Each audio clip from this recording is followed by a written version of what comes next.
He's been threatened. I can't get into certain speculations, but the troop movements, the kinetic algorithms that have already been triggered, this is so problematic. And the fact of the Trump may have been under mind control, actually. Listen to me. Watch the video. Compare it to others. You know him personally. Obviously, we've all had conversations and looked at him. Just watch. He's an older man. And the only I saw the video driving in. You guys have Trump's statement an hour and a half ago? Let's play that and get Zach's take on this of the Owens. Here it is. Folks, I'm not trying to be dramatic here. I'm sharing from my own family right now, and I just think about the leftists that hope for the failure of America. If you happen to be in Russia, if you happen to live in Russia, if you happen to live in the Middle East, if you happen to live in the majority of the world that has to happen to be 350 million people within the beautiful country that we love, what the hell do you think is going to happen? What the hell should your reaction be if you happen to live in Russia? Yeah, will the Russians go kick Al-Qaeda's ass and ISIS so then we bomb them? I mean, this is unbelievable. But we have no memory, though. That's why they do it. Here's the president. We'll go back to Zach. Here it is. And if you're watching on YouTube, Facebook, or Twitter, on these feeds we did earlier, you just got to tune in. Right off the script. Check it out. Infowars.com/show. We'll go back to you, Zach. Here's that clip of the president. My fellow Americans, a short time ago, I ordered the United States Armed Forces to launch precision strikes on targets associated with the chemical he never looks head up like that. He's head up. Of Syrian the eyes. Go back to it. Bashar al-Assad. A combined operation with the armed forces of France and the United Kingdom is now underway. Well, Trump's now a fraud. So, yeah. Tonight, I want to speak with you about why we have taken this action. 1 year ago, Assad launched his right eye looks crazy. A savage chemical weapons attack. Oh, yeah, the last three were staged. His own innocent people. And he used to, I mean, look, he knows all this. He tweeted about it. Don't go into Syria. Don't go into Syria. Let's go back. Back it up. I agree, but I'm interrupting. Back it up at the start. Back it up at the start. We're going to start again. I'm going to shut up. So's Owen. I apologize. I'm as bad as Owen is. Americans. A short time ago, I ordered the United States Armed Forces to launch precision strikes on targets associated with the chemical weapons capabilities of Syrian dictator Bashar al-Assad. A combined operation with the armed forces of France and the United Kingdom. The left will claim blowing up Russians is like to help them. Thank them both. God, the left makes me Tonight, sick. I want to speak with you. They really are the ones that did this. Why we have taken God, I'm sick of them. Man, I'm just done, man. I'm done. Assad launched a savage chemical weapons attack against his own innocent... No, he didn't. There's no proof. Show it. Show it, you goddamn liar. Excuse me. It's true. Man, the Russians came in there at our behest. They defeated ISIS. They did 90% of the work. I'm not a Russophile. I'm a truthophile. That happened. ISIS is running around. Europe's open to the Muslims. Russia's fighting it. And he just says Russia did the chemical attack. That is a lie. This is the first time I've seen Trump, because everywhere I check it, what the hell, Owen? I don't know. I don't think he believes what he just said. I don't think for 1 second he believes that. How could he show me the proof, asshole. And that's not a violation of FCC. But, I mean, I'm getting really angry here right now. Finish up with it right now. Go ahead. Against his own innocent people. The United States responded with 58 missile strikes that destroyed 20% of the Syrian Air Force.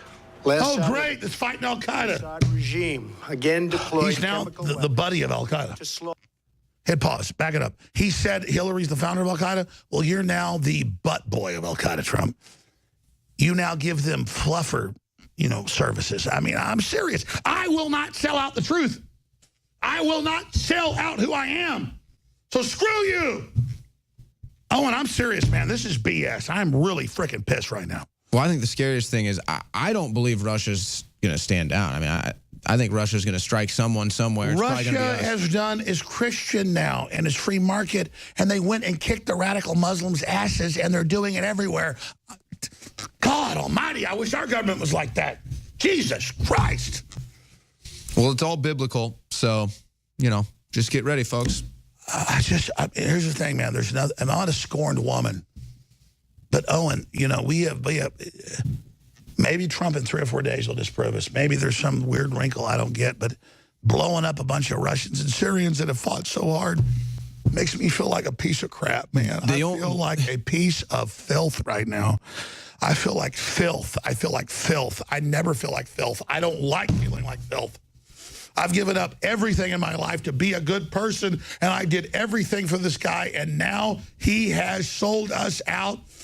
What the hell, man?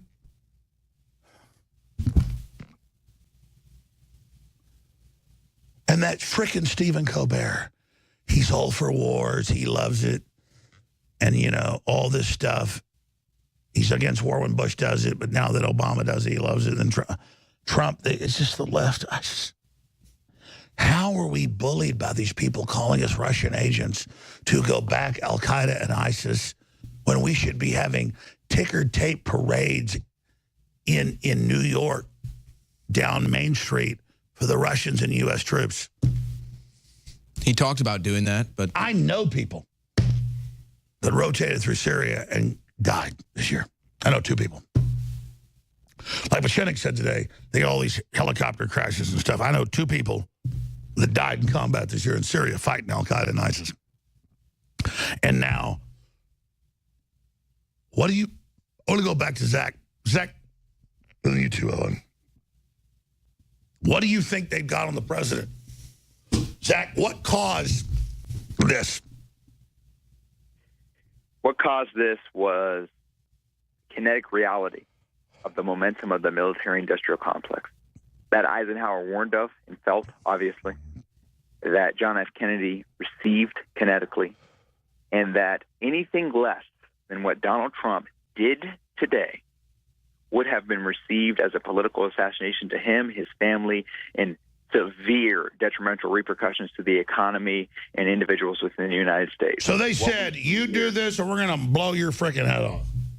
Blow your freaking head off, blow the economy's freaking head off, and blow the majority of the fallacy that is the perpetuation of the military-industrial complex backed reality that's been going on in this country. This is what Ron Paul, Rand Paul have backed for so long. This is what Donald Trump tried at his best, because I believe it was genuine. In fact, I know with firsthand knowledge that it was genuine. Yeah, but here's my problem, Zach. Once he starts rolling over to that Vice President Mueller, God, there's just no end to these scumbags. Why do we give in to the weakness? Why do we give in to such scumbags, Owen? I don't know. We all had faith in Trump. We thought that he would be the one. He stood up to it. He stood up to the political correctness. He stood up to all of it during the campaign. But, you know, when you think about the military-industrial complex, you think about the power. I mean, who knows? They could have threatened to nuke the United States. So you better, you know, do this or we'll drop a nuke on D.C. I think what Zach said, he can't give us classified stuff, but clearly they brought him people dressed up like Assad uniforms launching it. And what's the president supposed to do? But I'm not going to defend that. This is horse crap. The rebels have been caught doing it 3 times. Zach, you're a smart guy. What else should people know right now? I want everybody to Google the trolley effect. And what the trolley effect is this. And this is taught in all special operations units, all training, all psychological operations unit training. If a trolley is moving down a hill at free fall speed, no brakes, there's 3 people in one lane, 100 in the other lane, and you have a lever that will move it left or right. What do you do? This is the predicament that they hold over the head continually as a perpetuation of the military-industrial complex. So yes, there was a credible threat. Yes, things are going on. But when he took that oath of office... It's a triage effect. They go, sir, you got to kill some to save many. And every special operator, everybody who knows what the hell is going on right now knows what I'm saying. Point blank. Let's put that fake triage effect back up because you're absolutely on target. So is there salvaging Trump? Because here's the deal. I don't want to roll over on Trump. He's done a lot of good stuff. They're never going to stop attacking me, but it's seen as a silent weakness. But I just deal with what's moral. What do I do at this point, Zach, in your opinion? I mean, what do I say to Trump? What do I do? It's unexcusable. It's unexcusable. When you're in combat, the right decision has to be made. He was compromised. He understood he was compromised. If his ego got in his way and the family was the downfall, then there's just no excuse for it. in the absolute aftermath of what's occurring. The real question is, what do you do if you're a Syrian father or mother, if you're a Russian father or mother, as you're waking up as we speak? That's the real question, and we're looking at this in a vacuum. This is absolutely triggered the kinetic algorithms for war, period. There will be a response. I want to talk about that, but here's the deal. I have put my family on the line. I have had the system say, we'll destroy you if you don't do this. And I did the right thing. So I can actually tell Trump that, you know what, your family has no future if you don't make the right decision. I get what you're saying, Zach, is that I can say I put my family on the line because the globalists put them on the line anyways. And so they must, I mean, God, you know, I know Trump's no goody two-shoes and there's no Russia connection, but it's the average leftist, they are just the trash of the earth. I mean, my God, if there's a nuclear war, they won't even know. So, Zach, you're a smart guy. In 5 minutes, you got the floor. Break down what people need to know, what's happening currently. I mean, let's pull up the news. Pull up Fox News while we're talking. Zach, you're watching the news. I mean, what, there was a bunch of targets hit. Is it still ongoing? Absolutely ongoing. I'm not going to actually. There are obvious troop movements from Kuwait, from Qatar, big kinetic forces being happened in readiness for a retaliation strike. So there's ongoing strikes as we. Oh yeah, because the media will be like, "We punched you in the nose and broke your nose. How dare you fight back?" Exactly. Exactly. There is obvious retaliation strikes that are going to occur. So there's readiness forces in transit and already on the ground. Special operators are on the ground. So this is going to be a bloody conflict. Well, what are they feeling like? Because I talked to a bunch of special forces guys in D.C. this week. They all hated this war. They get it. So I guess they're just still going to just kill Russians because they're told to. Well, that's like asking what did it feel like to be born? As Alan Watts said, people fear death, but what did it feel like to be born? Of course, nobody knows. It just happened, and it's obvious that it happened by the fact that we happen to be here talking right now. But it was so catastrophic and so necessary that we don't remember what occurred. So right now, what we're witnessing is the most prevalent and impactful thing in recent history that has ever happened. So in the next 24 hours, we will see maybe something very significant or maybe something that... Well, that's the big question. If I just wanted ratings, I would have said the Russians will probably strike back. They pledged to. Will we have nuclear war? Why would they not? What should they stand down after being double-crossed, after doing the right thing, after investing their money? Explain to people what Colonel Schaefer and others have exposed. They were invited in by patriots in our own military that said no to Obama turning Syria over to al-Qaeda and ISIS, and now I'm not trying to lionize the Russians, but Jesus, this is evil. This is bigger than the Russians. This is bigger than everybody because as me and you have spoke about for quite some time, we're going multiplanetary. And it seems to me like we're doing everything we can to stifle that because we're looking at this in a very microscopic lens in the sense of geopolitical ramifications on a kinetic level. But really what this implies is we're going to Mars, we're going to the moon. Oh, hold on. Maybe we're not. So this is obviously deep state backed, military industrial complex backed, and they are fighting for the moon. They are fighting for Mars. I'm not being sensational. I'm not trying to get you caught up. No, I get it. They want to get us back on the planet, focused on that. This is a mess. I don't think Trump was compromised from the get-go. I know he was not. In fact, his military leaders were not. I can tell you that firsthand.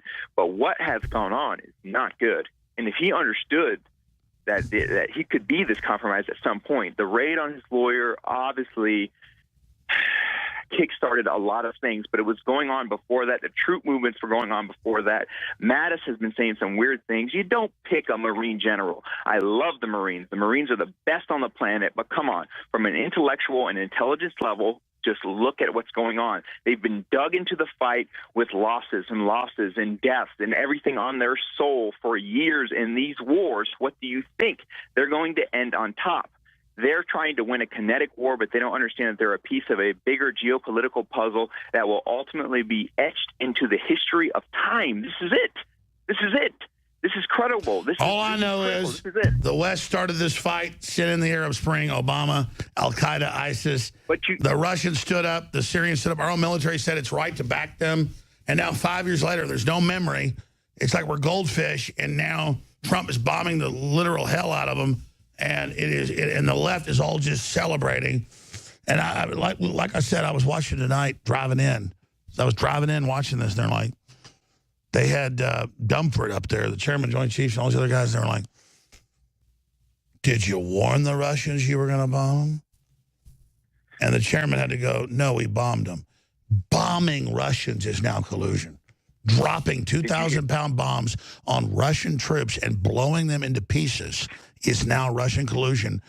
I mean, Jesus, I'm like, I'm done, man. At that point, it's like I'm watching press conferences, driving in on the phone. I get here, I go pull that up. I saw it, and like the chairman of the Joint Chiefs, whatever his name is, the Army guy's Dumford. Who's the Marine Corps chairman? Who? Mattis? You talking about Mattis? No, not Mattis, the Secretary of Defense. Who's the other Marine? I don't know. But it doesn't matter. I'm watching this, and there's McMaster. No, McMaster's out now. It was it's the Marine Corps general. It's whatever. He's the chairman of the Joint Chiefs Staff.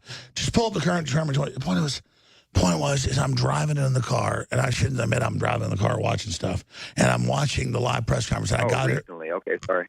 Yeah, no, back it up, guys. This is the chairman of the Joint Chiefs Staff. He's the guy in the Marine Corps uniform, and he's sitting there, and he says.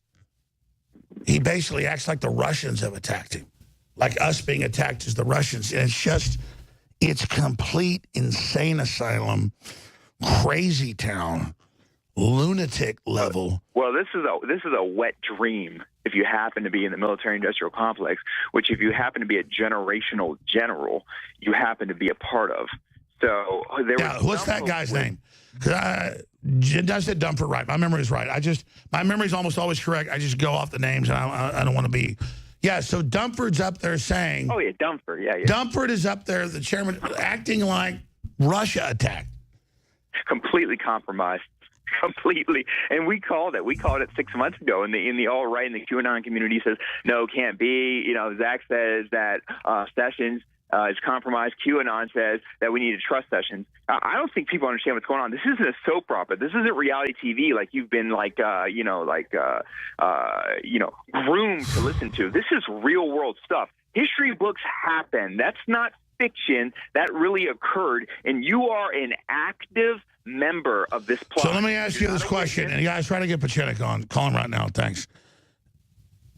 And Gabe Pachinik's take on Kushner, because he can really delve into it. And honestly... Say that again? Go ahead. Hold on. Say that again? We really need to get Pachinik's take on Kushner. We need to get Pachinik's take on Kushner and the problematic... No, the Chinese sell out. But I mean, here's my deal. Here's my deal, and I'm going to get Owen's take. Not even the Chinese. The geopolitical take on the Middle East, what he's been doing in the House of Saud, what he's been doing in the Gulf states. He has no military or defense background. All right, well, let's talk about why Saudi Arabia suddenly doesn't want to fund al-Qaeda and claims they're pro-Trump.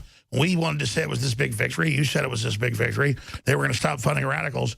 But why are they suddenly so creamy-eyed? Give us your intel advice, Zach.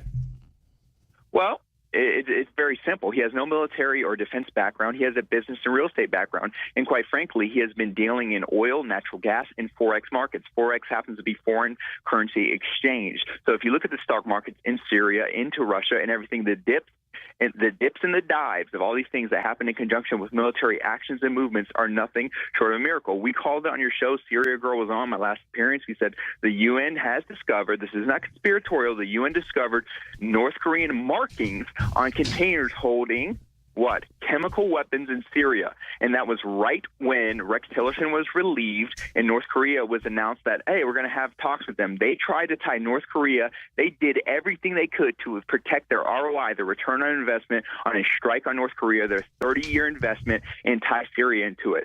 Didn't happen. They fired Tillerson. North Korea's coming to the table, but they still have Syria, and they kept on pushing. I tried to hint. We talked about it, but they... No, I agree, but here's the deal. Just because global corporations, it's just like the big oil rig they had for BP, where they knew you had to dump concrete in, but they decided to do water because it was cheaper and it blew up.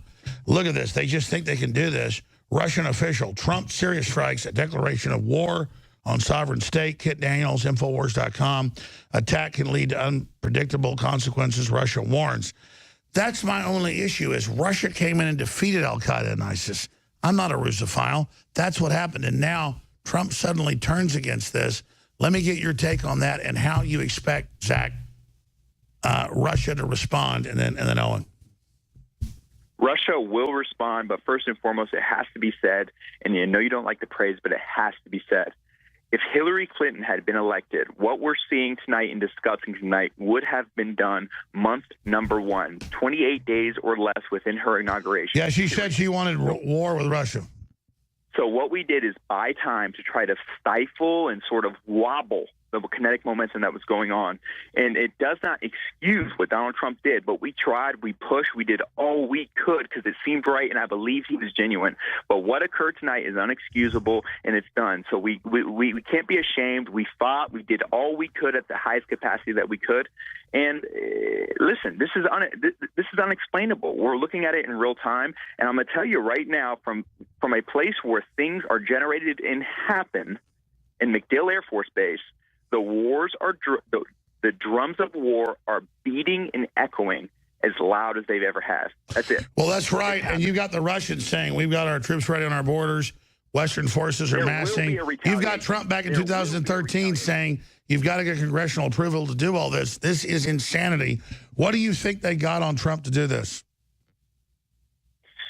Well, ultimately, it's financial when it comes to legal avenues to get him physically impeached, but then it becomes ego-driven things where it's photos, things of this sort, that who cares? If I was you, I would take the Tiger Woods route. You don't come out with your mom and apologize. You own it, say, I made a mistake, I'm a man, who cares? You drive forward. But for whatever reason, deny. I get it. That's the best lawyers in the world. I know. It's just problematic. There's some ego compromising things if you happen to run the narrative of him that they possibly got, especially in the raid when it comes to financial documents and personal images and videos, but nothing that could be impeachable, nothing that who cares if you just come out and own it. Who gives a damn? We're talking about World War III. And when it comes to the military-industrial complex, I believe it gets more sinister because we could take the line of, oh, it's just ego, it's just pictures, it's just money. Yeah, that's good and great. But then it becomes the real threat of, real physical harm to him, himself, his family. Well, sure, Zach. Zach, let's talk about recklessness. Here's the deal. We know the globalists are funding radical Islam. They're funding all these other radical groups. They're funding communism. They're funding anything that's is a disturbance. And now they're trying to get us into a war with Russia because Russia has pulled out of globalism, has its own sovereign nation, and they're trying to destabilize Syria, Egypt, Libya, other countries that are trying to build a real nation, good Muslim nations that are not radical. And so we see the evil perspective. But to sit here now and watch Trump suddenly flip-flop to this when we know he knows the facts, that shows they've compromised him, or they showed him, like you said, maybe you have sources, maybe you're just predicting people dressed up in Assad uniforms launching a chemical attack right when the Russia's pulling out, right when the U.S. is pulling out, right when he's won. That's like, it's your birthday party, you shoot yourself in the head. It's totally stupid. So, to your view, at a gut level, why have the Russians stood down? Thank God they have. Go to bed like a nuclear war. That's how this stuff escalates historically, mainline historians. Why are they standing down, and why did Trump do this, and where do you see this going now? Because you say, oh, the Russians will respond. How do you respond to this? I mean, this is shameful. You fight for your life.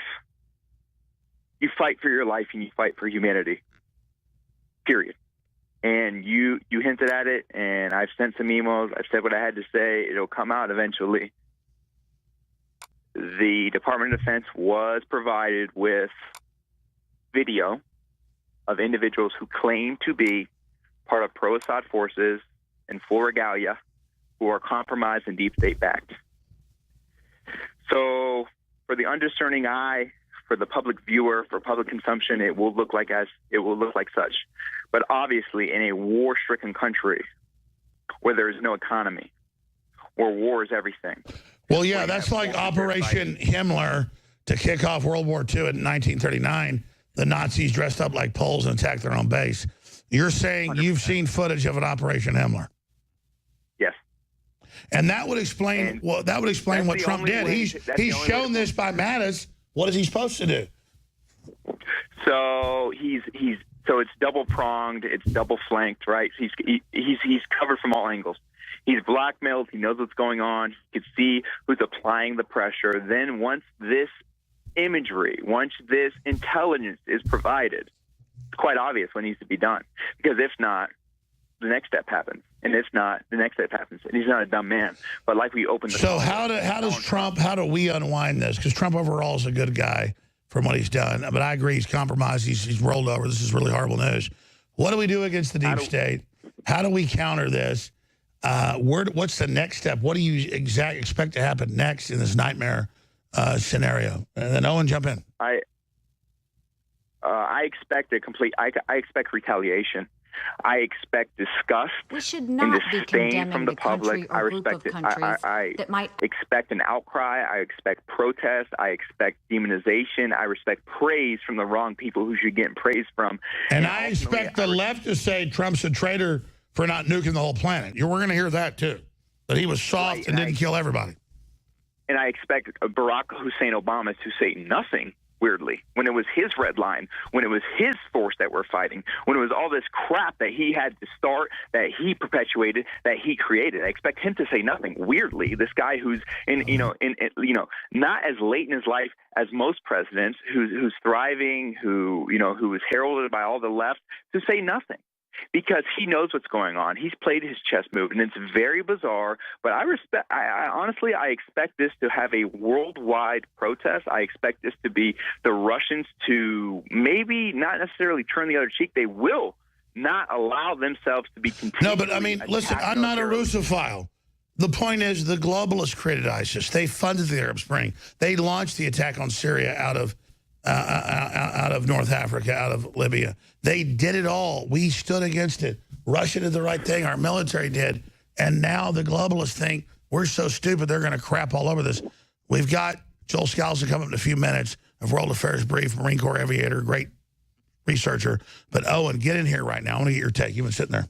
Well, I actually don't think the American public is going to care much about this. I don't expect much of an outcry from the American public, from the left or the right. I think the left wants to remain silent because they want to continue their propaganda of Trump-Russia collusion. I think the right is just they'd rather blow the planet up. Well, and the right's just going to dive. Oh, we're anti-Russia. Russians are on Earth. Blow up Earth. The right will just dive right into the neocon industrial military complex. But I expect a full retaliation from Russia. I would actually expect Russia to... But a full retaliation would be blowing the ships up. Well, I wouldn't be shocked if that happened. No one's talking about China. All of a sudden, China doesn't exist? Well, doesn't it look like at this point, though, that Trump is actually working better with China than he is Russia? No, never. We're fighting for number one on the totem pole. So all this is occurring in a death blow of a failing system. See, me, you, and Alex, and everybody who's listening right now happens to be American, happens to be patriots, happens to believe in truly the democracy and the Constitution of the United States. But what's occurring right now on our behalf has nothing to do with us. This is a fight of a dying system and the eventual reality of a Chinese century, which me, you, and everybody listening is trying to fight. But people fighting on our behalf happen to have very different points of view, as we spoke about for several months and years. So then where does China come into play now? Do they just let America and Russia battle it out and then they try to mop up afterwards? Absolutely. China's Dana White, just watching the fight in the octagon, ready to collect and possibly sell later. Kind of like what happened with the American economy and they were buying up everything that was left behind? Unequivocally. The numbers don't lie. This is disgusting. The only hope we had was full adherence to the script and the full revitalization of the American Constitution. And I hope I'm missing something, but I don't think I am. Because what I anticipate is a fight for our lives in the next coming months. And it's nothing that we haven't televised. It's nothing that you haven't been speaking about for years and years and years. Trump gave us a breath of fresh air, really kept us motivated, pumped us up. It's going. But this is critical. This is a serious marker. If a tire blows out, you just don't keep on driving down the road. You should acknowledge it. No, I agree. Zach, let me ask you this question. Then we're going to Joel Scalzo. Talking to other people that are in the Geospatial Center and Space Command and the Pentagon and all that, when I talked to a bunch of people when I was in D.C., some of them were like low-level CIA, some were high-level. Sent me a bunch of CIA guys I was with. Not like bragging. It's like saying with the Coca-Cola company. They were all against this, saying it's BS. Assad wouldn't do this. This is crazy. It's a false flag. God, this is horrible. They all agreed. When you're there at Cape Canaveral, and talking to all those folks, what is their sense right now?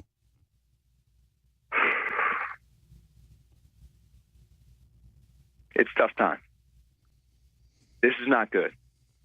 This is worst case scenario. Nobody plans to go out on the night of the town, have a good time with your significant other, and get into a fight. I'm going to go out to dinner. I'm going to have a good time. Here we go. But if somebody pushes you and you get roughed up, you have to react. You don't go out planning for that. But make no mistake, there was a major speed bump today. This was unprecedented. The future is unknown. What do they have on Trump? I agree with Kushner and all of it to get him to do this when we know it's been al-Qaeda and al-Nusra and ISIS that have staged the other chemical attacks. What did they get on Trump? Because I see this as the real demarcation line of the beginning of the end. I hope that's not the case, but at a gut level, already my spirit, my gut is saying Trump's gone. Bare minimum, we are going to have to retaliate with massive force, because if they don't retaliate, it would be this bizarre coincidence. Why would they not retaliate? If we were Russia, what would we do? So now that we have to deal with war, that's like saying, that's like discussing who's the MVP and what are they going to do next season before the championship game is played. What we're looking at in the next 72 hours is something very remarkable and unprecedented. It's a marker on a timeline that will. No, I agree, but we were beginning to roll up their networks. We were the pedophile networks, all of it. It was starting to actually happen. The economy was coming back. It wasn't the raid on Trump's lawyer, because we know it's not Russiagate, but you run casinos, you do this. I mean, you know, nothing's perfect. I mean, you make an entry wrong on a bank account, the FBI says it's criminal. Clearly, Trump has crapped his pants to do this at this point. And I'm not anti-Israel, but all our sources say Israel's name is all over this. And that's what I... Well, like I said, I opened the call. I said, listen, let's not look at what was televised and broadcast to the world at 1600 Pennsylvania Avenue. Let's look at what was done at 666 Fifth Avenue. And that's going to be the fall, because it's not about Jared Kushner. It's about Ivanka. And if you realize there's interpersonal communications in his family, and you realize what is really going on, it all becomes this very apparent, bizarre family tie thing, which if... No, I understand. And Zach, you're a great source. I know who you are. You've been a big intelligence source nationally. If people knew who you were, we're not giving your name out. You're a big source when you finally go public on the show. What are the other military sources and Space Command people and NASA folks and DARPA people talking to you? What do they think of this? Because this came out of, I thought, you know, Trump was going to hit him a few days ago. It was terrible. Then he backed off. We were all going to have a nice Friday night. I was eating dinner with my wife. We're about to watch a movie, and this happens. I drive in here. What are your other people? What is Elon Musk saying if you've talked to him? And what are they saying?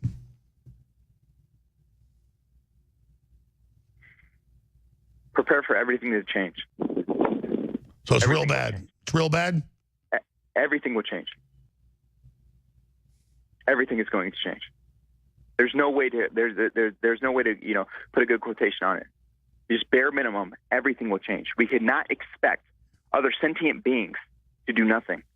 The momentum cycle of what's going on right now does not define Americanism, does not define the United States of America. But make no mistake, it is a real and active force that is providing harm. Eventually, the bully gets beat up, and it's a problem because we happen to be in the capacity of it. And we've been doing everything we can to defend it. But make no mistake, things are going to change. All right, Zach, let's talk tomorrow.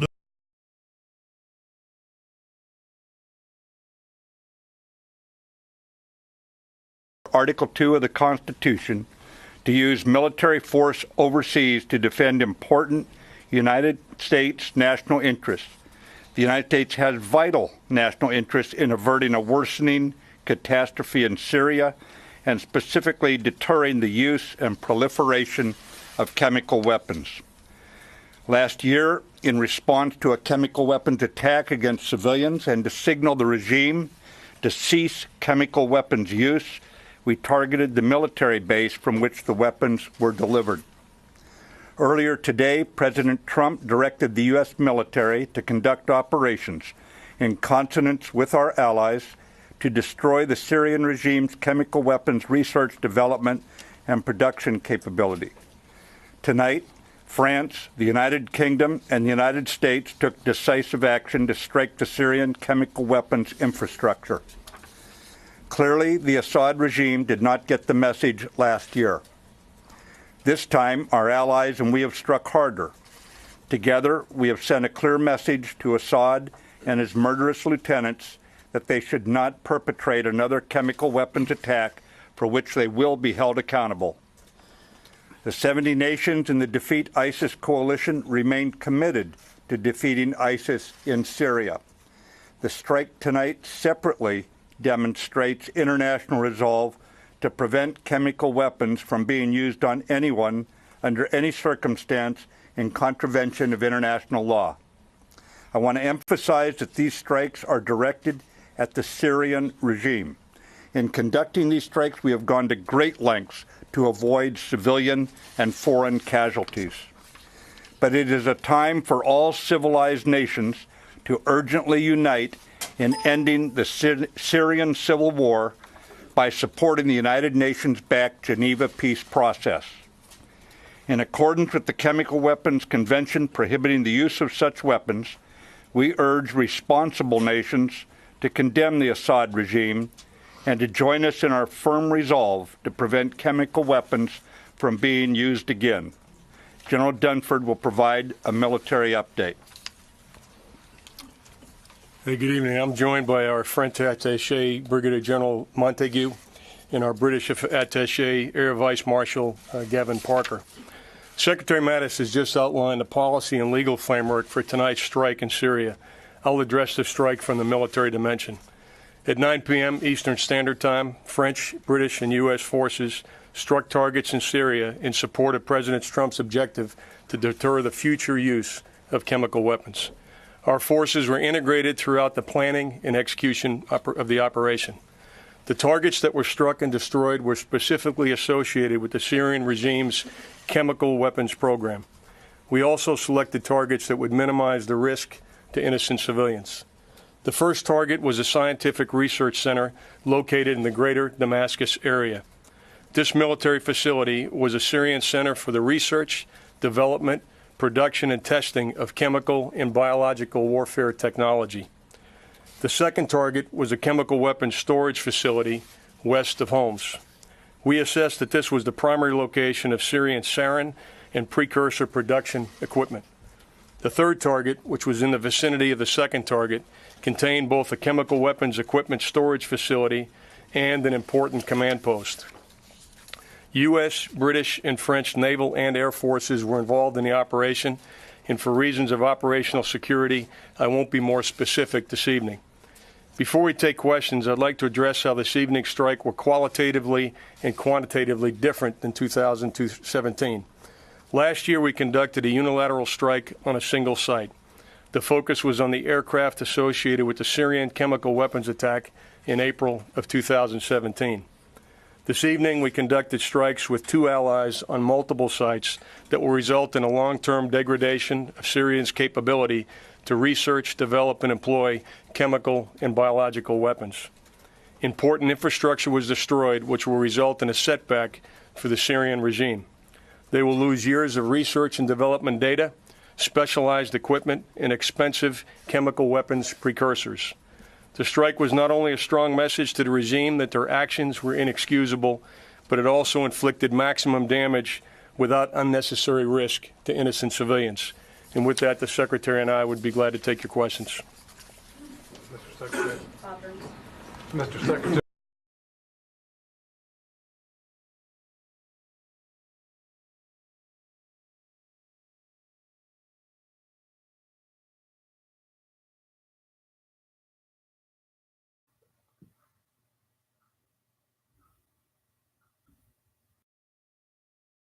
I mean, there's no way that that was a chemical weapons shell. And to pass that off as proof to someone like Donald Trump, if he had military experience, he would say, hey, this is bogus. What are you trying to pull?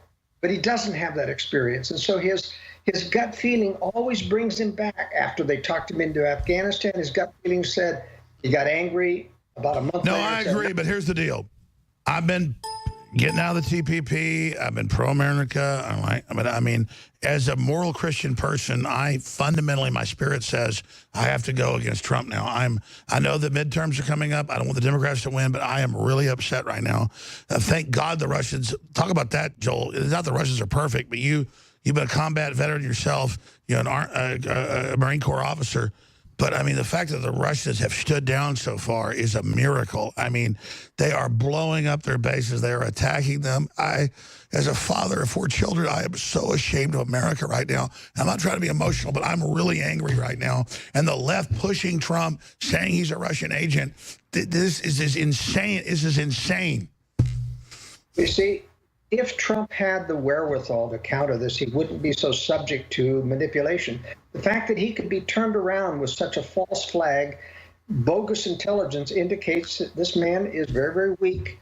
I don't think that they've got dirt on him. I mean, they've got plenty of dirt on him. I mean, he's had multiple affairs. He said it was not just Stormy Daniels. He's paid off all kinds of people. And that was one of the reasons for the Cohen raid, was to get the dirt on Trump, to prove that. No, I agree. He's not a bad person. He cares about America, but he is fundamentally weak. That's right. He's fundamentally flawed and weak. But here's the case with the Russians. And I have to strongly disagree with your previous guest. I do not believe that this is going to escalate. I think the Russians were assured by the United States that we're going to do a one-time strike. We're not going to hit just like last year. They were told it was coming. That's right. The fact that the Russians didn't even attempt to shoot down with their S-400 systems any of these cruise missiles indicates that they were flat standing down, and that they do not now. They have said. But, Joel, I agree with you, but next the neocons are going to try to hit them on their border. That's the thing, is that this appeasement. They're not going to try to hit Russia on the border. That's not how this is not. You can't provoke Russia openly into creating World War III scenario. Otherwise, the globalists get blamed for it. They've got to stress this so that it's over a long-term antagonism. It's true, the United States is... So let me ask you, what do we do about Trump? Because I support him on so many issues, but I can't lie to my audience. This is such compromise that I didn't like Bush. I didn't like any of these people. I committed to Trump, and he was so good so long, but I agree with you. It shows true weakness. I respect you as a wise man. What should we be doing right now? Because I don't want the Democrats to win the midterms. I don't want to turn against Trump, but God almighty, he's going to start World War III. Is he my enemy is what I'm saying. I cannot stand this crap. I don't think Trump is the enemy. I don't think he's ever crossed over to the other side. I think he's still being manipulated because of his weaknesses. I don't support Trump any longer because I've lost total confidence in his ability to hold the line. He simply cannot hold the line because he doesn't have the wherewithal to argue. That's why he's compromising on TPP. No, I agree. He cares too much about mainstream media. He's a good person, but he cannot hold the line. He relishes getting praised by people. He's subject to flattery, and that's a very, very serious weakness. But I don't think that we ought to project any more the image that we can trust Trump to save us. And I have opposed. So then, let me say, am I wrong? Then he were neutral. Trump is okay. We hope he does the right thing. He's not the enemy, but Trump is dead. Trump politically is gone. Right. He's not going to help us. He's not going to drain the swamp.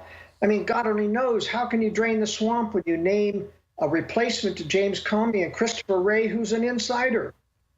If he even fires... Well, that's my next question, because I'm not just kissing your butt. You're a smart guy.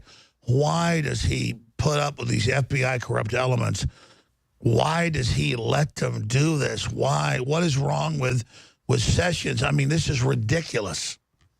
Well, remember, there's nobody underneath Sessions who can back up the Trump agenda. They're all against him. If you replace Rod Rosenstein, you get another underling. We're continuing to have ongoing meetings and conversations here at the White House, and when we have any further developments, we'll let you know. So the world is on high alert tonight. A national security meeting is still underway. It's been going on for about 3 hours at this point at the White House as they talk about all the options that are on the table. With regard to Syria, they are insisting at the White House that they have proof that Syria did carry out, that the leadership in Syria carried out this deadly chemical attack, the horrific pictures of which you see on the right-hand side of your screen. And those pictures have had a major impact on the president's thinking on all of this.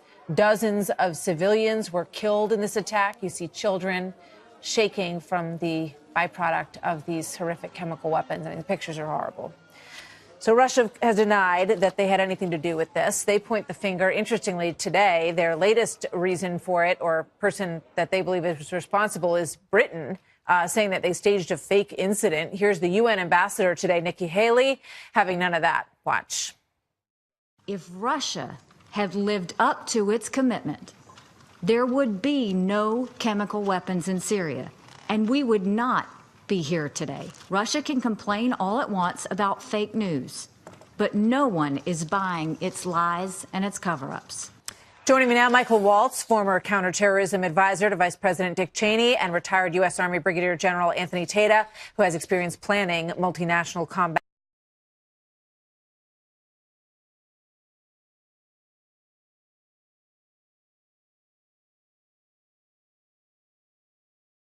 People want the republic. They want this. Of course they want it, but the point is they've got to understand, once you've lost a great deal of moral integrity, as we have in the United States and the majority, we may not deserve the blessings of God to save the country as a whole, but we will always be preserved as a remnant. And I think we have to prepare for the takedown. I think we're going to go into... No, I agree more and more with you. My gut tells me just keep trying to wake people up, but just I need to get in a defensive position because I look at the immoral weakness of the public. Not that I'm perfect, but God, they're weak. I mean, it's so clear what's going to happen. You know, if our side keeps fighting for the battle of liberty and losing and doesn't do anything to prepare for the major cataclysmic wars that they've got in store for us, I don't think it's going to start over Syria.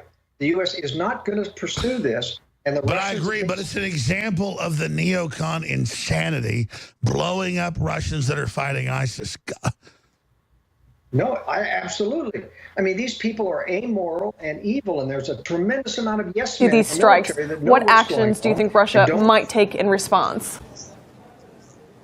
Well, first of all, there are approximately 2,000 or more American forces on the ground in Syria. So the parties who are being attacked have a right to defend themselves. And I think there was a question at Jim Mattis saying, what are we doing for force protection because we have 2,000 troops out there and now you're launching these aerial strikes. And he's saying we are on alert and so on. But I think there are a lot of forces in the region who do not want United States permanent military presence, and they will escalate the retaliatory.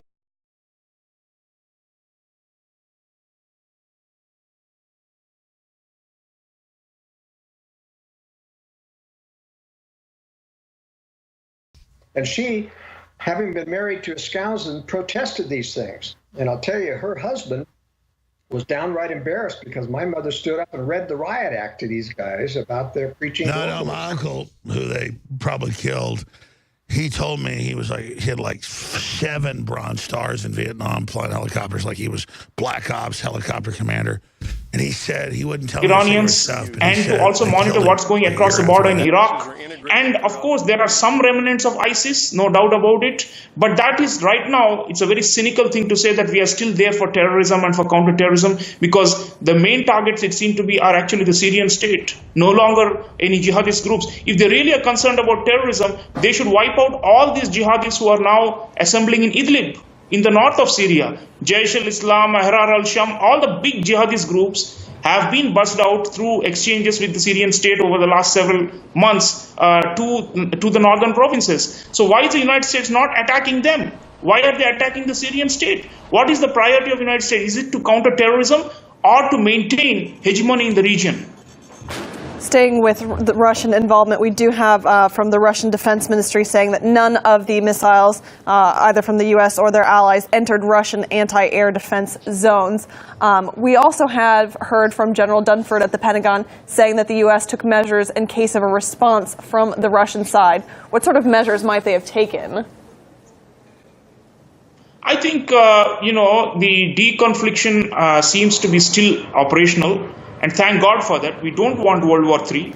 But as far as the the question of the targeting and the cooperation, the broader issue, I think that is something very worrisome, because these kind of attacks reduce the chances of a diplomatic solution. And Maria Zakharova is right when she says that the time was actually for all the major players to get together and end the war itself. But what Trump is and his advisors are doing now is to basically prolong the end of the war. They cannot stop the end of the war because they've already, as I said, lost the war. But the attempt is to somehow find a toehold and to be a player in the end game and in the final settlement. So I think this is a major setback for diplomacy and for peace and the attempts to find justice and accountability, really, for war crimes that have been committed in Syria. And the issue is not of selective targeting, because the whole problem is the humanitarian imperialism is very selective and it is strategic. It is not moral. And that is, I think, the crux of the issue here. Dr. Chalia, Sean Thomas here again. We're getting information here, and just to keep our viewers up to date as the latest information that's coming in, at least 3 civilians have been injured in Western coalition strikes on Syrian military facility in the Homs province. That report coming from a Syrian Sanaa news agency correspondent there, just giving everybody the latest. So right now it is about 7:11 in the morning on a Saturday in Damascus, in Syria. The OPCW experts were supposed to start their work on the ground today, in fact. So what about the timing of this all? Why are the Western coalitions deciding that they want to strike before an investigation takes place? Sean, first I want to take up the civilian casualty issue. You know, the United States has been very, very disingenuous on this count wherever they have fought these humanitarian wars. If you go back a few years, they claimed that there was not a single casualty in the drone warfare they were doing over Yemen, over Somalia, over Pakistan, and over Afghanistan. But it was proved to be otherwise. Hundreds of civilians.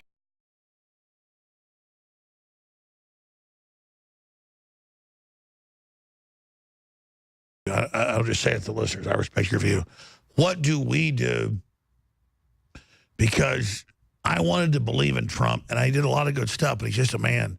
What, in your view, do we do to protect our families and to get ready for this? Because I look at how the globalists hate Christianity, how they hate God.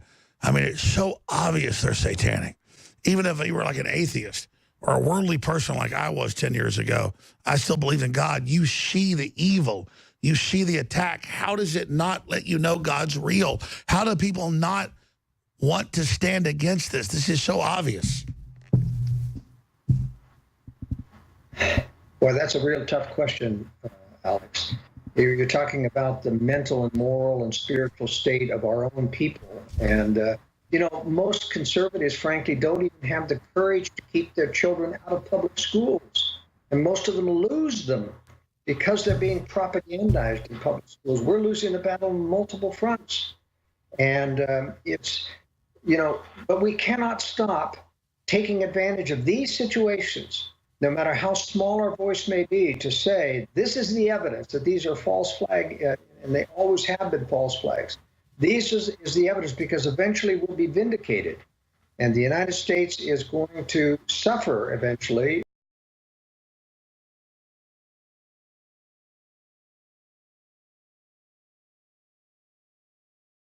Coalition, the Germans have said they are not going to be part of this. So it's clear that they don't really have a big support of the international community. Therefore, they want to weaken OPCW's role and to establish a fait accompli and to spin the same thing again and again in the form of a propaganda that the Assad regime is the only one using chemical weapons. And in the process, they just want to get ahead with the job because they see OPCW as an obstacle to asserting their military dominance. And OPCW, because it's a neutral institution and because it's and same with the UN system as a whole, they think these are hindrances and they're slowing down the process. They say they are bureaucratic, they say they're slow, and they say we need quick action and they need to be reformed and they're not efficient. But the real reason is they don't kowtow to the US interests, the narrow vested interests of the US, and therefore they're undermining them so brazenly. All right. Dr. Sriram Chalya, professor at the Jindal School of International Affairs in Sonipat in India. Thanks for being with us here on RT International. We can now cross live to correspondent Ziad Haidar, who is a local journalist from Damascus. Now, Ziad, could you please tell Trump under the other attacks, and I've got what he's doing, but this raid on his lawyer, Owen Schroyer, jump in here, you're being very polite. I'm going to be honest with people. I feel like this is Trump's funeral. I don't mean physically he's going to die.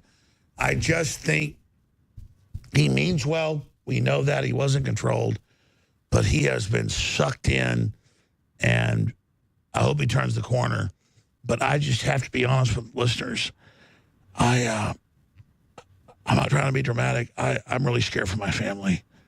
And, you know, I wanted to believe that Trump was going to be the right we have heard thing. not yet of any casualties, perfect. although they're Man, saying that the official media is saying that there have been 3 casualties almost in the center of the country.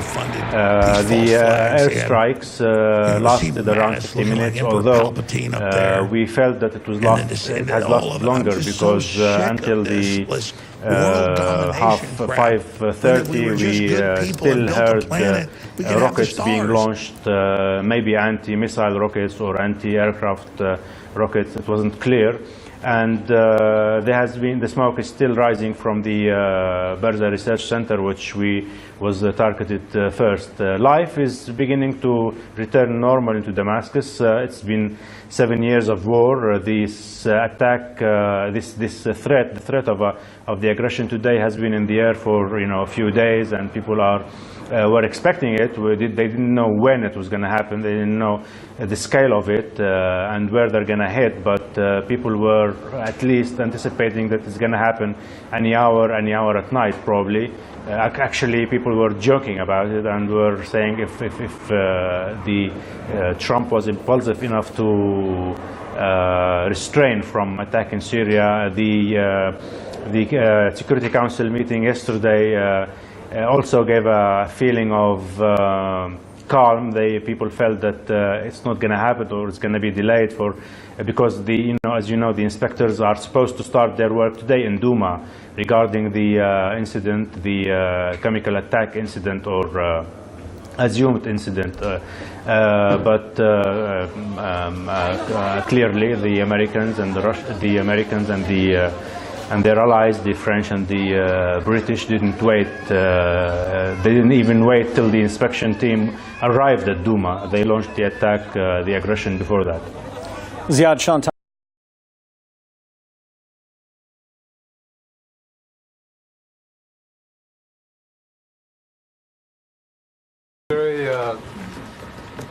First of all, did the U.S. suffer any losses initially? And more broadly, the President in his remarks said that the U.S. and its allies are prepared to sustain this operation until the Syrians stop using chemical weapons. Does this mean that the U.S. and its partners will continue military operations beyond this initial operation tonight? That will depend on Mr. Assad should he decide to use more chemical weapons in the future. And of course, the powers that have signed the chemical weapons prohibition have every reason to challenge Assad should he choose to violate that. But right now, this is a one-time shot, and I believe that it sent a very strong message to dissuade him, to deter him from doing this again. Any U.S. losses?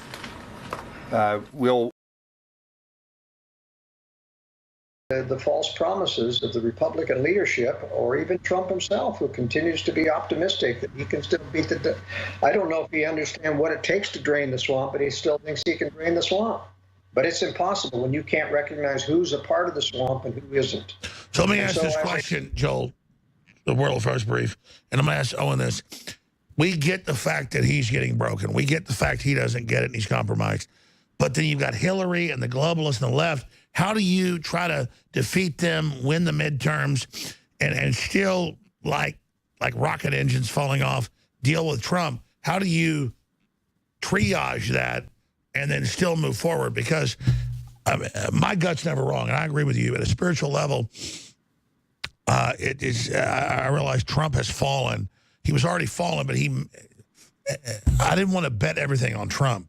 It's just we wanted to fix things. We wanted it to be an easy win. We get it wasn't going to be that.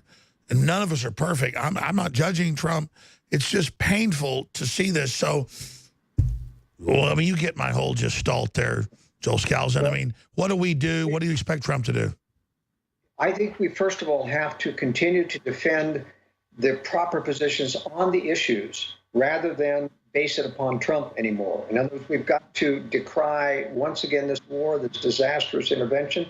We've got to preach and deliver the evidence that these are false flags that they're pulling on us. And we now have the information to go through and say that the deep state has infected almost everybody on Fox News except Tucker Carlson and everybody in the mainstream media, everybody and all the Republicans. Well, that's another question. How is Tucker Carlson, because I've met with him privately, how is he even allowed to operate? Well, you see, Tucker Carlson has gone into this very, very gradually. Now he's crossed the line, but he's so popular now on Fox, I don't think they can fire him. And they haven't got any dirt on him, like they had, O'Reilly? Or Bill O'Reilly. So I think he's going to survive because I'll tell you, Fox would have hell to pay if they fired Tucker Carlson because he's been careful. He's been extremely careful, never to have to actually broach conspiracy. No, but I agree with you. Tucker Carlson has really matured. Everything he does now is really good. He is definitely a good guy right now. But I think the important thing to realize is that we can still encourage people to vote. Remember, and this is the key thing, the Trump supporters are still just as dead set against the establishment, just as dead set against the Democrats, especially. Yeah, we brought Trump. He didn't bring us. That's right. And that power still exists. But we've got to stop putting Trump in the front of our movement and say, let's go to principle. Let's talk about the specific issues. Let's fight for them and vote for people who will. You see, if we don't back these Exactly. We have to lead. If he wants to follow, that's his issue. But he is. They attack him, so we build him up. You're right. He is really in ensuring there is a real ceasefire and a political process that does give hope to the people of Syria in the future. More bombing, more killing, more war will not save life, will just take more lives and spawn the war elsewhere. Do you think military strikes in Syria will help solve anything? Hell no. I don't know, it's just a hot mess at the moment. Well, I'd be very anxious about any kind of military intervention. What would it actually achieve? I really disagree with military action against anything happening in Syria. There's already enough fighting going on there as it is, and there's a real danger of war escalating way beyond what we expect. If it's narrow and well targeted, could send an important signal. If it's pushed up, no, it's a bad signal. Military intervention never helps anything. I think we have that empire attitude where these countries have these problems, have these.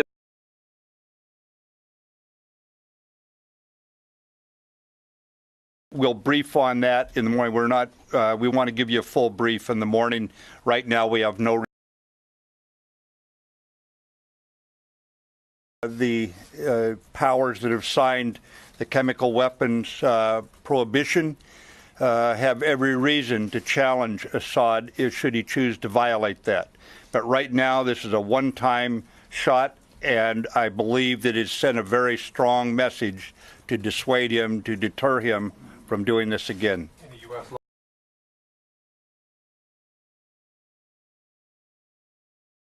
Now, he was still. Let me interrupt because we got plenty of time.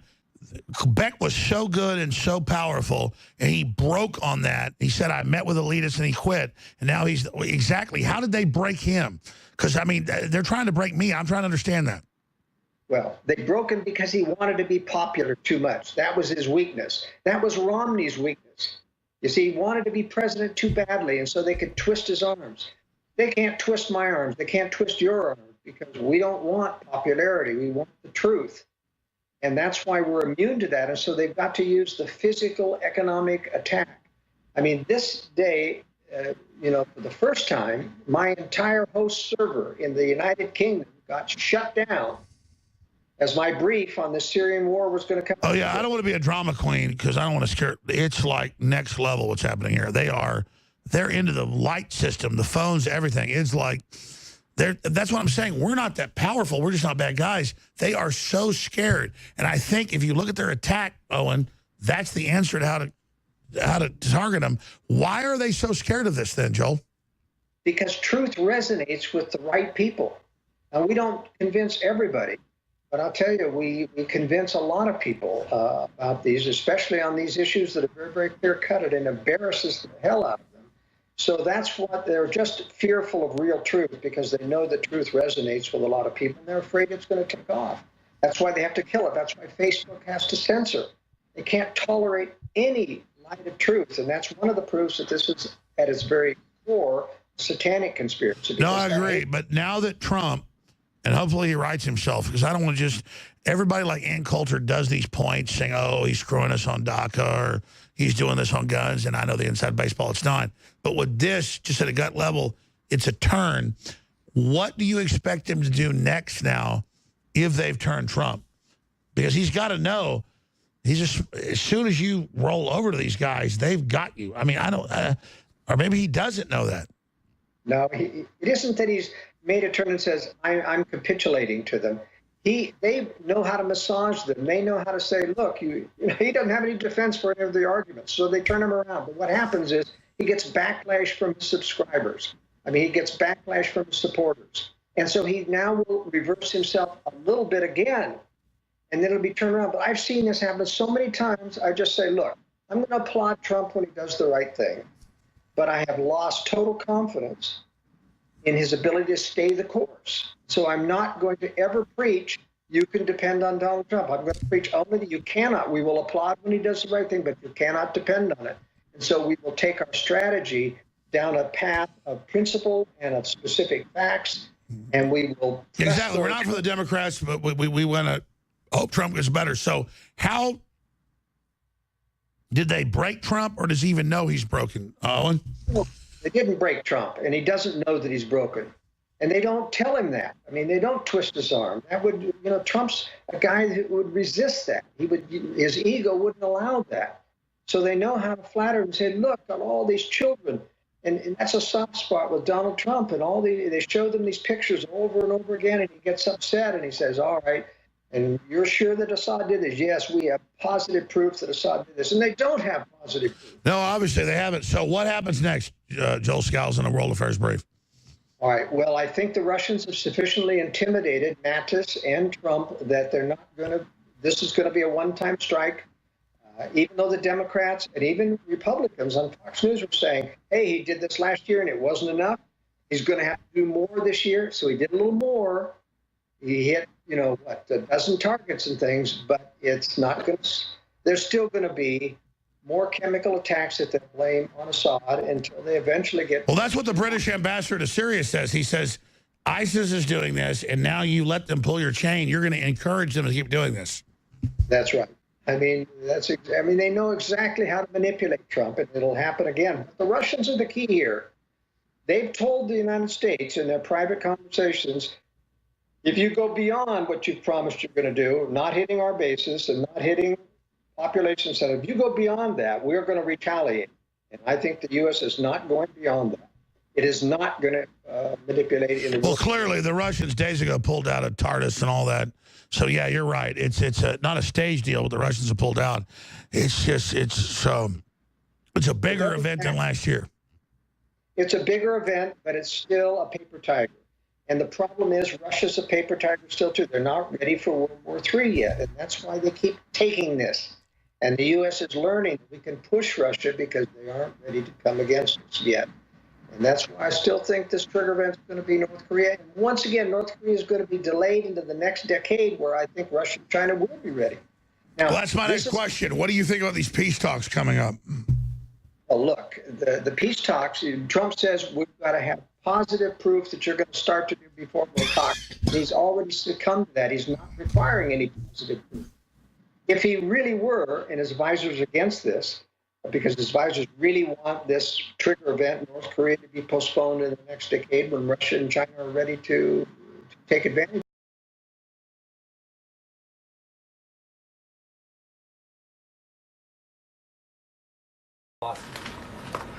We'll brief on that in the morning. We're not. We want to give you a full brief in the morning. Right now, we have no reports of losses. Thank you. Secretary Mattis, Chairman Dunford, thank you for doing that. Have you seen any retaliation from the Russians or the Iranians? And how long do you think this operation could last? Is it a matter of hours or days, or could go longer than that? Yeah, we did have some initial surface-to-air missile activity from the Syrian regime. That's the only retaliatory action that we're aware of at this time. And the nature of the operation, we've completed the targets that were assigned to the United States Central Command. Those operations are complete. General Dunford and also Secretary Mattis, could you talk a little bit more about your concerns that you've expressed earlier in the week about Russian escalation? General Dunford, were you able to talk to your Russian counterpart, General Gerasimov?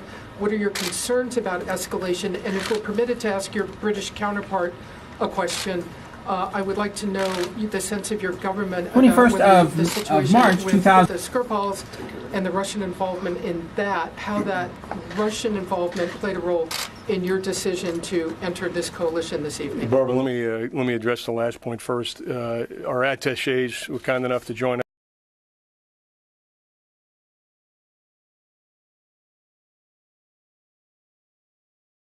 Iran on your behalf until you take care of Syria first. That's the whole reason why. I agree. Who do you think's behind the false flag in Syria?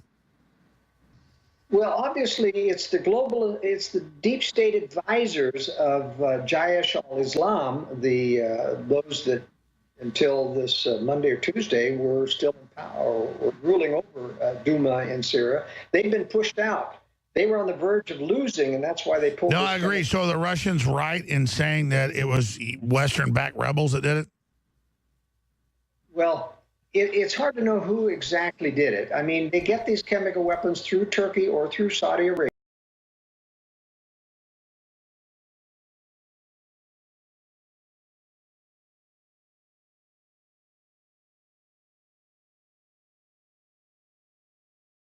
Минобороны России обладает многочисленными доказательствами, что 7 апреля в Думе была осуществлена именно спланированная провокация с целью введения в заблуждение мирового сообщества. Ее подлинная цель сегодня всем понятна – спровоцировать США к нанесению ракетных ударов по Сирии.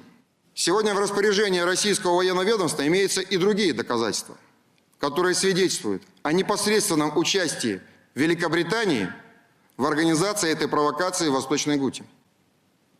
Нам достоверно известно, что с 3 по 6 апреля на представителей так называемых «белых касок» оказывалось мощное давление именно из Лондона для скорейшего осуществления готовившейся заранее провокации.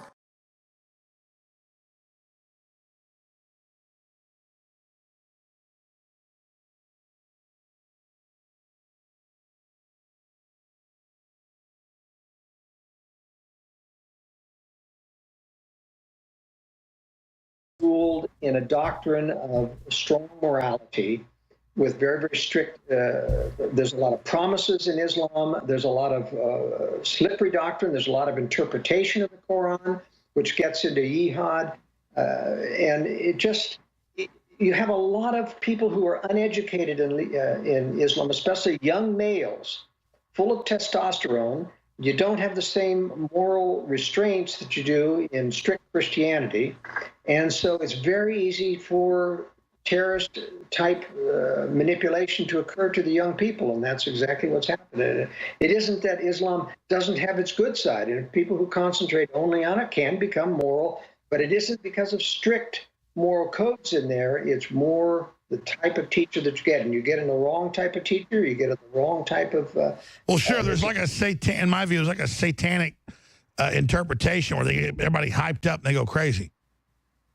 Well, that's right. It's just like even in Christianity, you get the soft version of Christianity now. Christ is only soft. There's no justice. There's no revenge. There's no anger. There's no fury in the Christ. You know, you just won't find that in Christianity. Well, let's close out with that. I'm going to let you go, and I appreciate you've been on with for over an hour.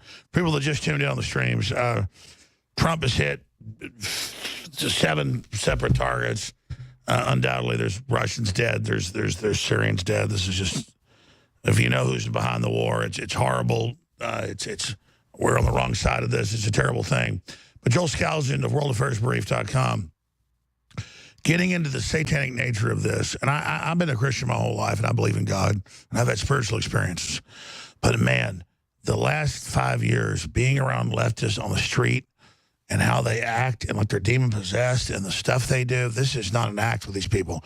They are crazed. From your research, this whole world government, the Antichrist, all of this, what is your timetable from your research there?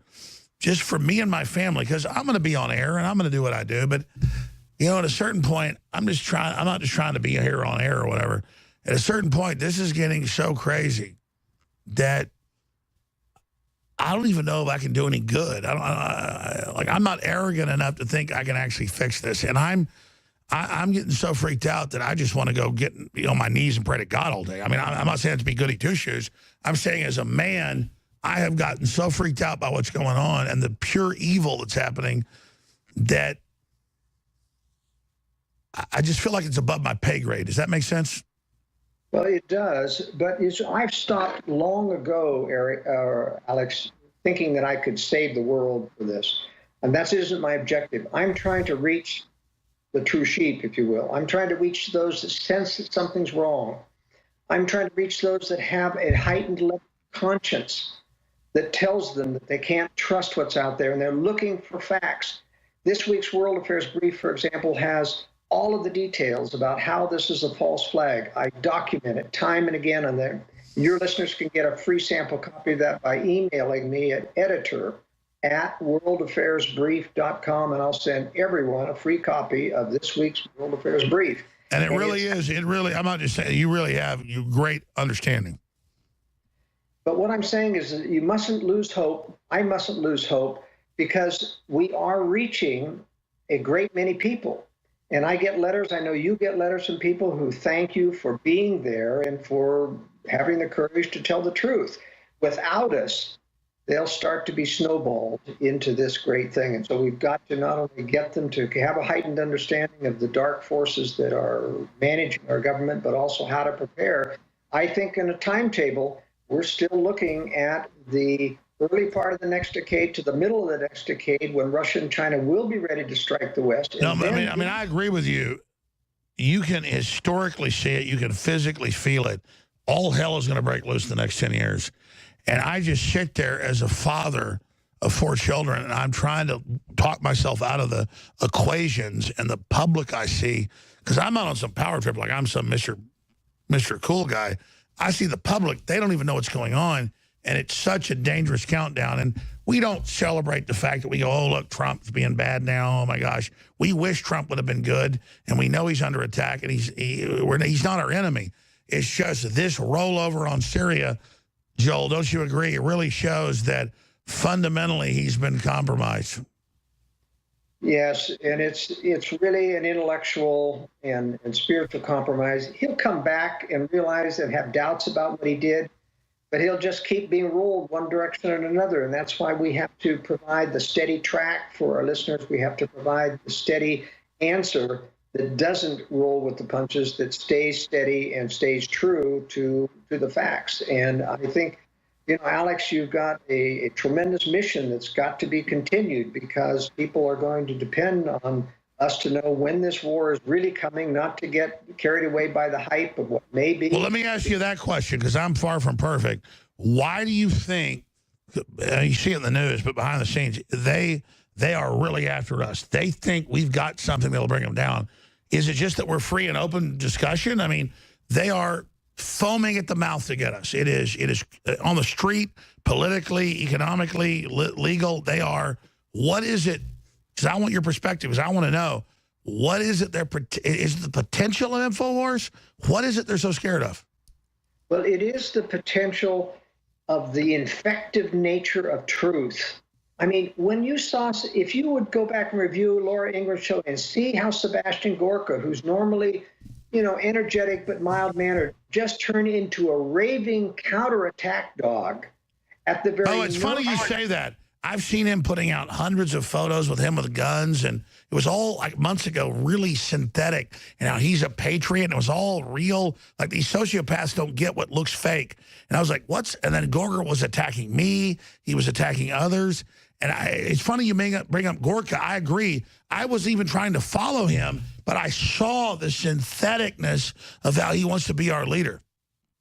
Yeah, it's the same thing with Sean Hannity. You know, he seems very, very conservative when he's talking about defending Trump, but boy, you start to bring up the spirit of conspiracy or even any facts that hint to that, and he turns into a raving attack dog too. And this shows you that there's a real evil there, and those that are pretending to be conservative in a certain way, but in their hearts, they really want to be part of the establishment. I respect your knowledge, because you're a wise man, Joel Skousen, because he does a lot of good, but they've got rid of other people. I respect you. You think Hannity, does he know what he's doing, or is he deceived, or what are you saying going on with Hannity? He knows what he's doing. He knows that he hates conspiracy. And anybody who hates conspiracy, real truth in conspiracy, is not on our side. The same way Bill O'Reilly was the same way. He would come out viciously against anyone. No, I remember Ron Paul said, we're going to have a money bomb. And I remember Hannity and Beck was on CNN. He goes, it's a bomb. They're going to blow you up. Like, people didn't know back then what a money bomb was as a fundraiser. And I don't want to put them down. I want to believe in Hannity. Gosh, I hope Hannity's a good guy. I know Bill O'Reilly's a bad guy.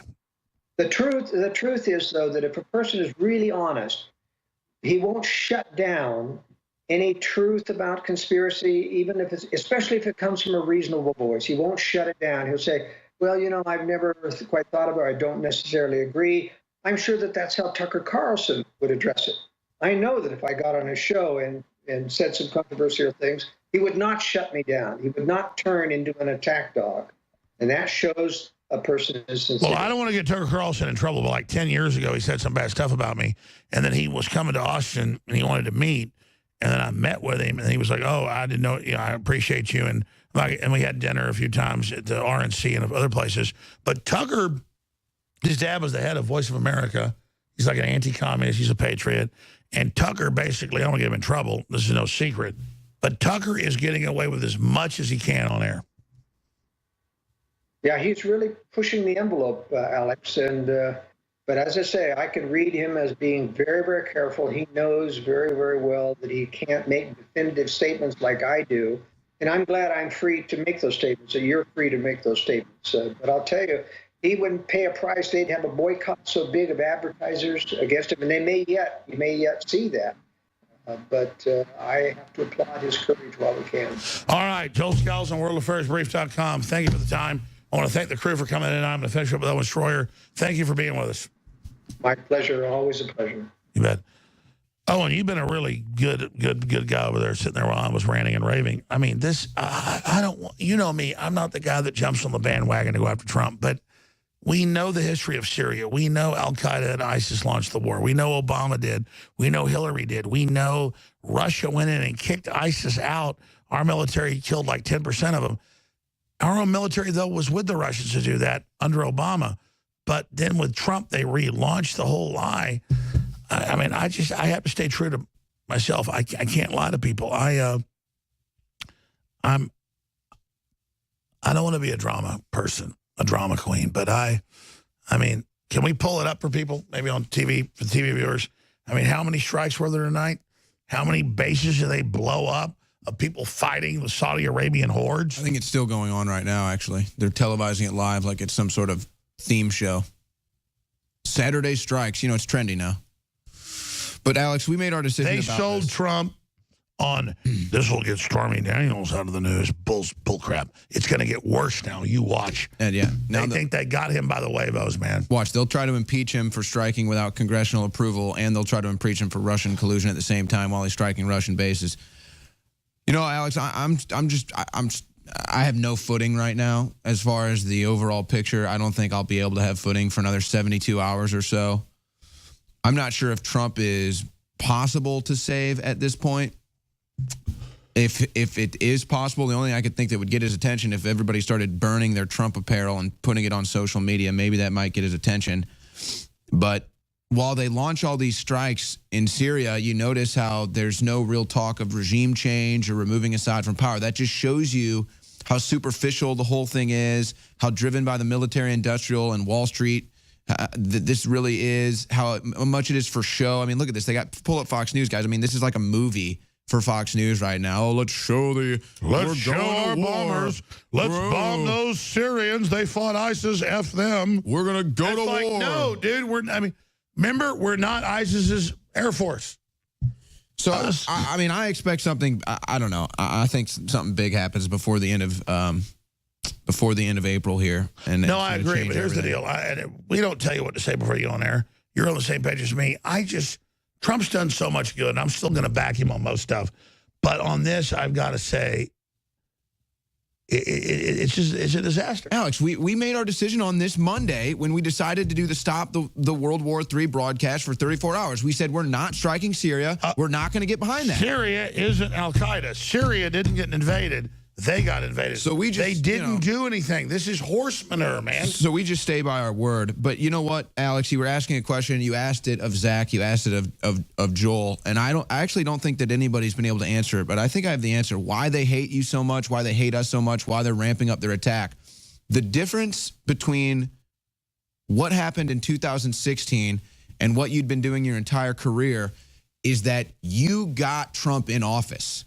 InfoWars was the first group, news organization, listening base, whatever you want to say. Well, our audience was Trump. The core. Not us. Everyone else, 17 different Republican candidates. They were all candidates, scared to do it. And we went with Trump, and that's who won. That's what they're afraid of. Now, they got Trump, and they got Trump to roll over to the military-industrial complex. We'll see if he sells out the economy to Chinese. But they're worried about the next wave.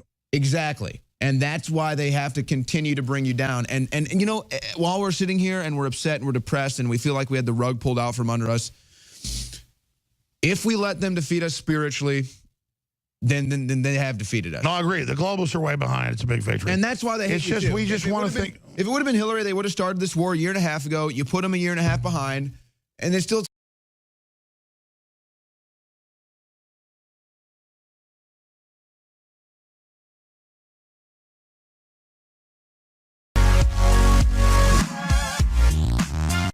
Stormy Daniels saves President Trump, leaves Robert Mueller seething. Sources have indicated that the investigation into President Donald Trump's never-proven ties with Russia is coming to a close. But it is now believed that Democrats and their puppets in the mainstream media are not going to get the showdown that they desperately wanted, and they have Stormy Daniels, of all people, to thank. Talks between Robert Mueller's team and the attorneys for President Trump, who were negotiating an interview with investigators and the president, have broken down. Now, it appears that Mueller will not get to talk to the president before he concludes his investigation. It was the same type of interview with prosecutors where former President Bill Clinton tripped himself by lying, which led to his impeachment. Democrats have been rubbing their hands together, fantasizing that the same thing would happen to President Trump. One such publication to gleefully write about the possibility of the president perjuring himself was Bloomberg News. In February, the publication wrote that the idea of the president talking to Mueller stirs the imagination. Lots of documents and testimony have already been collected in the inquiry. What if the president contradicts the record or himself? Bloomberg continued, the crime of making false statements, known colloquially among defense lawyers as 1001, its criminal code number, is a common charge brought in federal investigations, lending credence to the saying that the cover-up is worse than the crime. Martha Stewart stands as one of the most famous examples, having been sentenced to 5 months in prison, 5 months of home detention and a $30,000 fine for lying to federal authorities who were examining her sale of stock in a friend's company. 1001 is a prosecutor's best friend, Michael Koenig, who was a Justice Department prosecutor, told Bloomberg. It's very simple to explain to a jury. Everyone understands lying. It's not a complicated accounting fraud case where you need to understand nuances of tax law and securities law. There is no doubt that Mueller was thinking the same thing. But he ruined it for himself with his brash show of force against President Trump's attorney Michael Cohen. It was the raid on Cohen's office that put the entire prospect of interviewing the president in jeopardy, NBC News reported. Before the raid, Mueller and his team were planning on having its investigation wrapped up in the next couple of months, sometime between May and July. but that was predicated on interviewing President Trump, according to 3 sources who spoke to NBC News. It was described as one of the last steps to take before closing the investigation into the alleged obstruction. The report came shortly after the president tweeted about his cooperation with the investigation. I have agreed with the historically cooperative, disciplined approach that we have engaged in with Robert Mueller, unlike the Clintons, the president wrote. I have full confidence in Ty Cobb, my special counsel, and have been fully advised throughout each phase of this process. Now, with the interview of the president possibly destroyed, the investigation could wrap up even quicker.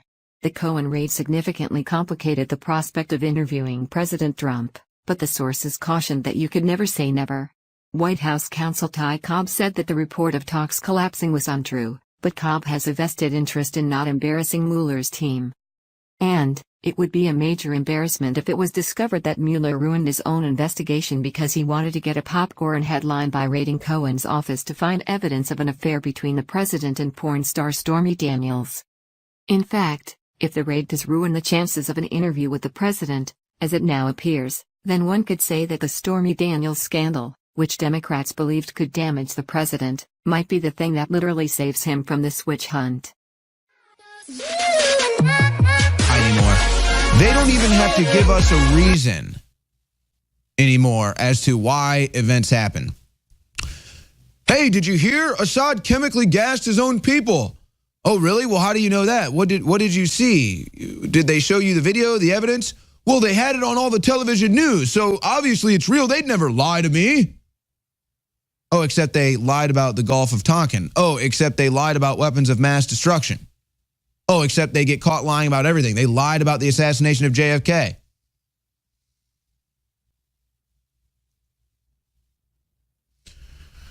I'm not sure what happens. I think Russia responds. I don't see how they don't respond. Trump says we're going to fire missiles into Syria. He fires missiles into Syria. Russia says if you fire missiles, we're going to respond. You don't think they're going to respond? I think they're going to respond. And I had people telling me that we were fear-mongering because we did a 34-hour live broadcast that concluded at 6 p.m. today. We come right back on air at 9 when we hear about this. You guys are fear-mongering. Oh, stop World War III. Yeah, okay. Well, now here we go. Okay, so are we still fear-mongering? Or let me guess.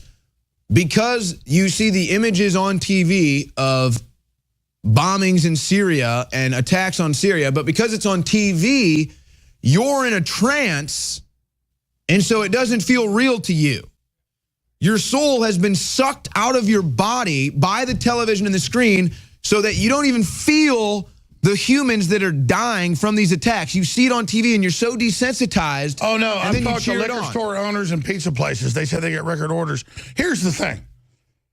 We know the history of this.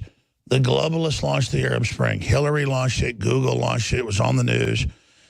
They took over more than 7 countries. They did this. Syria fought back. Syria wasn't attacking anybody. Benghazi weapons out of Libya were sent up there. And now Russia works with our own military to defeat ISIS. They did 90% of the work. Our own Pentagon says they did 10%. Hundreds of U.S. Special Forces died doing this. And now the Russians are pulling out, and McCain and the deep state go, prove you're anti-Russia, Trump. Blow them up and screw them over. And they show Trump something, and he does it. That shows a failure of leadership. And so these moron leftists go, you're being paid by Trump, or what? I stood with Trump because he was killing TPP and bringing the economy back and doing a lot of good stuff. And I still support that. But this is such a fundamental failure. I stood with Trump on fundamentals, unlike you fake leftists. That's what I'm saying is it's pathetic. And those and the left, though, they love this. Oh, God, Syria. They all watch White Helmets, you know, on Netflix, and they sit there and they pull their little dinky winkies and they feel big. And Assad is the boogeyman, so now they feel strong because we got Assad. We're liberal. Like, It's like we're strong. We got Gaddafi. I came, he saw, he died. And then that's Hillary Clinton. It'll be the same thing if they take out Assad. I mean, who knows if they'll go to that level. watch the stock market for Raytheon and Lockheed. By the way,